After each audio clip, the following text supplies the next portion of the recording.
Everyone, welcome back to our channel commerce education. आज हम पढ़ेंगे creating an inclusive school BEd second year का important topic cerebral palsy. तो cerebral palsy orthopedical impairment जो हमने पढ़ा था, लोकोमोटर इम्पेयरमेंट, उसी का पार्ट है। तो ये इम्पेयरमेंट कब, कैसे और क्या होता है वो हम समझने वाले हैं इस वीडियो में। तो फ्रेंड्स, अगर आपने मेरे चैनल को सब्सक्राइब नहीं किया है तो चैनल को प्लीज सब्सक्राइब करिएगा एंड बेल आइकन दबा दें ताकि आपको time to time BEd related and commerce related videos मिलती रहें। तो स्टार्ट करते हैं आज का टॉपिक सेरेब्रल पाल्सी। तो फ्रेंड्स, अगर सेरेब्रल का मीनिंग देखें तो सेरेब्रल का मीनिंग होता है ब्रेन का पार्ट या ब्रेन का डैमेज हो जाना, दिमाग का डैमेज हो जाना सेरेब्रल कहलाता है। और पाल्सी का मीनिंग होता है ब्रेन के डैमेज होने की वजह से जब हमारे बॉडी पार्ट्स में प्रॉब्लम आने लगती है, बॉडी पार्ट्स वर्क नहीं करते, उसे हम बोलते हैं पाल्सी। तो ऑल ओवर सेरेब्रल पाल्सी का अगर हिंदी मीनिंग देखें तो दिमागी लकवा जिसे बोला जाता है, कि दिमाग का जो हिस्सा पर्सन के हाथ और पैर को कंट्रोल करता है वही पैरालाइज हो जाना, जिसकी वजह से दिमाग पर तो इफेक्ट पड़ा और उसकी वजह से बॉडी पार्ट्स मूव करना बंद कर गए। आई होप आपको सेरेब्रल पाल्सी क्लियर हो चुका होगा। आगे समझते हैं डिटेल में। तो ये सेरेब्रल पाल्सी की प्रॉब्लम कब अराइज होती है? जब बच्चा जन्म ले रहा होता है, मतलब जब बच्चा माँ के गर्भ में होता है या जन्म के समय पर जब डिलीवरी हो रही होती है या डिलीवरी के बाद लगभग 2 साल का बच्चा इन्फेंसी स्टेज में होता है, उस टाइम पर सेरेब्रल पाल्सी ज्यादा होने के चांस होते हैं। क्योंकि जब बच्चा गर्भ में होता है तो उस टाइम पर अगर माँ के को कोई प्रॉब्लम है, कोई बीमारी है या कुछ एक्सीडेंट हुआ है जिसकी वजह से बच्चे के ब्रेन पर इफेक्ट पड़ सकता है, और ब्रेन की इफेक्ट पड़ने से बच्चे की मूवमेंट्स में प्रॉब्लम आ सकती है और जिसे हम बोलते हैं सेरेब्रल पाल्सी। और अगर आफ्टर बर्थ की बात करें या जिस टाइम डिलीवरी होती है, तो डिलीवरी के समय अगर डॉक्टर्स से कुछ प्रॉब्लम हो जाए या सही से डिलीवरी नहीं हो पा रही है तो उस रीजन की वजह से भी सेरेब्रल पाल्सी राइज होती है। And the third one is infant stage में अगर बच्चा खेल कूद में या किसी एक्सीडेंट में या किसी बीमारी की वजह से भी उसके दिमाग पर असर पड़ सकता है और जिसकी वजह से उसका बॉडी पार्ट्स का काम करना बंद हो सकता है। तो इसी को हम बोलते हैं सेरेब्रल पाल्सी। आई होप आपको क्लियर हो चुका होगा कि सेरेब्रल पाल्सी क्या होता है और कब ये प्रॉब्लम अराइज होती है।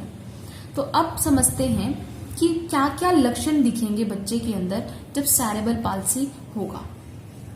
तो बच्चे के जो मूवमेंट होगी नॉर्मल स्टूडेंट की तरह, नॉर्मल चाइल्ड की तरह नहीं होगी। आम बच्चों की तरह बच्चा चल नहीं पाएगा, खड़ा नहीं हो पाएगा, उसकी आंखों में या उसे देखने में दिक्कत होगी, धुंधलापन होगा, या उसके जो हिप है, आपने देखा होगा कि बच्चे की हिप होती है वो बाहर निकली होती है जिसकी वजह से उसे चलने में प्रॉब्लम रहती है। तो ये सब सेरेब्रल पाल्सी का ही लक्षण है। तो ये अब बच्चे की जो प्रॉब्लम है कितनी ज्यादा बढ़ सकती है वो डिपेंड करता है कि वो किस पार्ट पर बच्चे की इफेक्ट पड़ा है।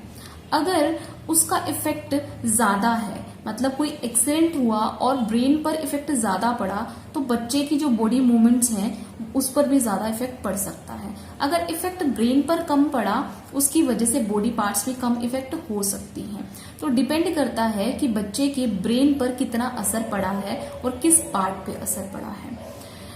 आगे समझते हैं कि और क्या बच्चों के अंदर लक्षण होंगे कि बच्चे की चाल सामान्य नहीं होगी, दूसरे बच्चों की तरह नहीं होगी, उसकी बॉडी बैलेंस नहीं होगी, खड़े होने में, बैठने में, या वो किसी की मदद से या किसी भी डिवाइस की हेल्प से वो चल पाएगा, असिस्टिव डिवाइसेस की हेल्प की जरूरत होगी, और उसकी ग्रोस मोटर स्किल्स और फाइन मोटर स्किल्स में प्रॉब्लम देखने को मिलती है। ग्रोस मोटर स्किल्स की बात करें तो देखिए, मोटर जो एक्टिविटीज होती हैं वो हमारी मस्कुलर मसल से रिलेटेड होती हैं, और ग्रोस मोटर स्किल्स के अंदर जब हमारी बड़ी मसल्स काम करना बंद कर जाती हैं तो उसे हम ग्रोस मोटर स्किल्स बोलते हैं। तो जब बच्चे की बड़ी मसल्स काम करना बंद कर जाती हैं, जैसे अगर बैट बॉल खेलते हैं तो बैटिंग कर रहा है, वो बड़ी मसल्स हैं, जंप कर रहा है या रस्सी कूद रहा है बच्चा, तो ये सारी बड़ी मसल्स हैं। तो ये ग्रोस मोटर स्किल्स जब उसकी काम करना बंद हो जाएंगी, उसकी बड़ी मसल्स वर्क करना बंद हो जाएंगी, तो वो भी सेरेब्रल पाल्सी के अंदर इंक्लूड होता है। एंड फाइन मोटर स्किल्स, जब बच्चा ग्रिपिंग करना में दिक्कत आती है, पेन होल्ड नहीं कर पा रहा है या किसी ऑब्जेक्ट को नहीं पकड़ पा रहा है, ये सब फाइन मोटर स्किल्स के अंदर आते हैं। या बच्चे को लिखने में, पढ़ने में या उसको सोचने समझने की शक्ति है वो भी कम हो सकती है। तो ये सब बच्चे के अंदर लक्षण देखने को मिलते हैं, उसे हम बोलते हैं सेरेब्रल पाल्सी। आई होप आपको समझ में आ चुका होगा कि सेरेब्रल पाल्सी क्या होता है, कब ये प्रॉब्लम अराइज होती है, इसके क्या क्या लक्षण होते हैं। और इस बुक के अंदर यही सब कुछ लिखा है। चाहे आप किसी भी बुक से स्टडी कर रहे हैं, आपको यही पॉइंट्स हर बुक में मिलेंगे। और अगर आपको फ्रेंड्स मेरी वीडियो पसंद आई हो तो वीडियो को लाइक जरूर करिएगा एंड ज्यादा से ज्यादा अपने फ्रेंड्स के साथ शेयर करिएगा एंड कमेंट करके जरूर बताइएगा कि आपको मेरी वीडियो कैसी लगी। Thank you so much friends.